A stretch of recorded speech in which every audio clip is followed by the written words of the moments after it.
Salut à tous. Aujourd'hui, on va parler de machine learning. Parce que ouais, même si vous vous en rendez peut-être pas compte, le machine learning est de plus en plus répandu. Et sur cette chaîne aussi d'ailleurs. Et du coup, je me suis dit que ce serait pas mal pour mettre tout le monde au point de faire cette vidéo pour vous expliquer ce qu'est le machine learning. Alors pour cela, on va prendre un exemple avant d'aller un peu plus en détail. Imaginons, vous allez dans une entreprise, vous rencontrez les mecs, là, les salariés, vous leur dites hey, salut, bonjour, ça va? Ouais, et toi, ouais, pas mal. Bref, on s'en bat les couilles de leur vie. Ce qu'on va essayer de savoir en fait sur eux, c'est quelques informations. Les informations, ça va être leur nombre d'années d'expérience dans le travail, enfin dans le milieu du travail, et leur salaire. Du coup, vous avez ces données de ça, bon, c'est un peu éparpillé n'importe comment, donc du coup, pour pouvoir mieux les organiser, vous les classez dans un tableau. Bon, ben là, vous avez deux variables, hein, donc deux colonnes. Donc la première colonne, c'est le nombre d'années d'expérience, et l'autre colonne, c'est le salaire. Voilà. Ensuite, pour pouvoir mieux visualiser ces données, c'est bien de les représenter graphiquement. Parce que là, vous voyez, on n'a que deux variables, donc il n'y a pas grand chose de compliqué, et un graphique peut faire vraiment l'affaire. Du coup, ce que vous faites, c'est que vous les placez dans un graphique. Donc, l'axe d'abscisse, vous mettez le nombre d'années d'expérience. Et en ordonnée, vous mettez le salaire. Et ensuite, vous placez ces données. Et là, vous voyez qu'il y a une certaine relation. Là, l'influence, enfin la variation, si je peux dire, l'évolution des données, en fait, est à peu près la même entre le nombre d'années d'expérience et le salaire. On voit que plus le nombre d'années d'expérience augmente, plus le salaire augmente aussi. Du coup, ce qu'on a envie de faire, en fait, c'est de tracer une courbe, enfin une droite même, qui passe par le plus de points possible. Parce que comme ça, au moins, on va pouvoir se généraliser, en fait. Ce qui fait que on va pouvoir, quand on aura une personne avec un certain nombre d'années d'expérience et qu'on n'a pas son salaire et que cette valeur est manquante dans notre tableau de données, eh ben, on va pouvoir du coup prédire cette valeur.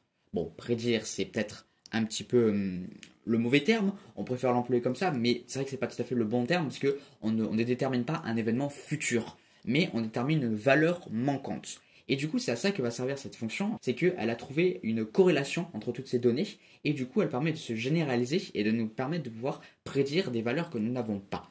Et bah du coup, c'est à peu près tout ce qu'il nous faut pour le machine learning. Le machine learning, c'est des algorithmes qui vont essayer de trouver des fonctions qui vont essayer de se généraliser le mieux possible pour pouvoir faire des prédictions. Et donc du coup, pour résumer en simple, le machine learning, en fait, c'est apprendre à une machine de manière non explicite à prédire quelque chose à partir d'exemples. Les exemples, c'est notre base de données, et ensuite, elle va nous prédire quelque chose.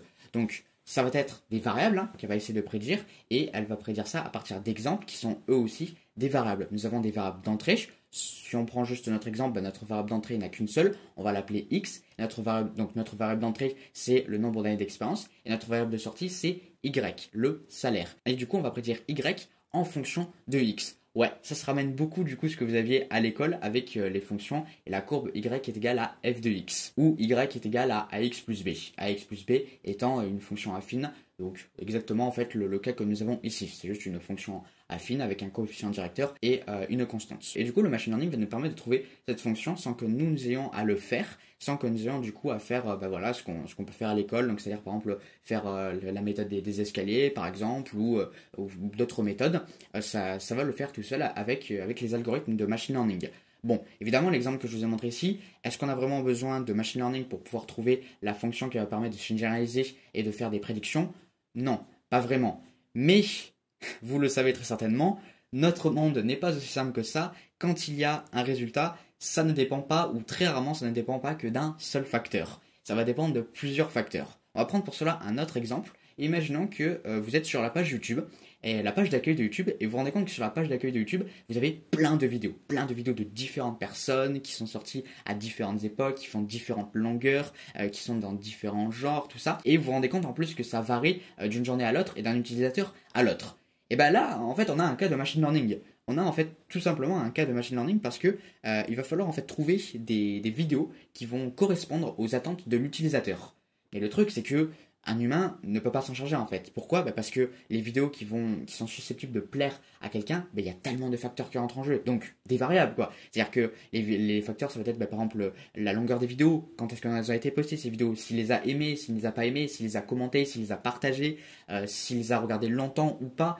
Enfin bref, plein de facteurs qui fait que du coup ça accumule tellement de données qu'un humain ne peut pas trouver toutes les corrélations qu'il y a. Les placer dans un graphique, ça serait beaucoup trop compliqué. Il n'y a pas deux variables, il n'y a pas une variable d'entrée et une variable de sortie. Il y a, ok, certes, une variable de sortie, la vidéo ou les vidéos qu'on va conseiller, mais les variables d'entrée, il y en a plein. Et comme j'ai dit, il y a les vidéos qu'il a aimées, qu'il n'a pas aimées, les vidéos qu'il a commentées, qu'il a partagées, qu'il a regardées longtemps ou pas. Bref, beaucoup de facteurs. Et c'est là où du coup le machine learning rentre en jeu, c'est qu'il va y avoir énormément de données, mais les algorithmes qui vont faire plein de calculs, et c'est en quelque sorte ça en fait l'intelligence artificielle, c'est surtout faire beaucoup de calculs, et bah du coup, avec tous les calculs que vont faire ces algorithmes, il va y avoir du coup des corrélations qui vont être trouvées entre toutes ces données, et du coup ça va nous permettre de pouvoir avoir quelque chose de beaucoup plus efficace qu'un humain. Et puis bon, aussi soyons clairs, si on reprend notre exemple de YouTube, clairement un humain ne peut pas se charger de regarder tout l'historique qu'a fait un utilisateur et de lui conseiller des vidéos quoi. Il y a des millions d'utilisateurs, il faudrait une personne pour chaque utilisateur, et encore, ce serait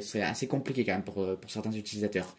Donc du coup, le machine learning, voilà, ça va nous être utile pour pouvoir prédire quelque chose à partir d'exemples, et sans qu'on le dise tout de manière explicite. C'est ça aussi qui est intéressant avec ces algorithmes, c'est qu'on n'a pas à lui mettre énormément de conditions, on n'a pas à faire des dizaines de milliers de lignes de code, parce que sinon ce serait beaucoup trop long, quoi. Ce serait beaucoup trop compliqué.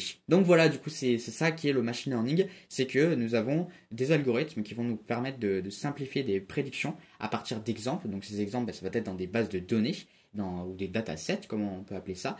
Et comme ça, au moins, le travail est quand même pas mal simplifié, et nous pouvons avoir de bien meilleurs résultats que si c'était un humain qui était derrière tout ça. Voilà, donc j'espère que ceux qui ne savaient pas trop ce qu'était le machine learning, vous serez un peu plus au point maintenant. Je fais pas mal de vidéos sur l'intelligence artificielle et sur le machine learning, donc si vous avez des questions, regardez les autres vidéos, peut-être que ça va répondre à vos questions. Et si vous ne trouvez pas les réponses à vos questions, n'hésitez pas à me les poser dans les commentaires, je vous répondrai sans aucun problème. Voilà, sur ce, je vous dis portez-vous bien et à une prochaine. Salut!